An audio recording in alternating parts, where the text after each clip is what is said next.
সূরা হুদ আয়াত নম্বর 5-6।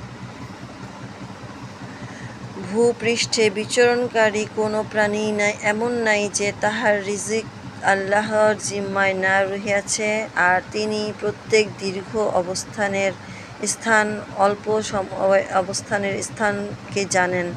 সমস্ত কিতাবে লৌহে মাহফুজে রহিয়াছে। তিনি এমন তিনি যে আসমান জমিন 6 দিবসে পয়দা করিয়াছেন।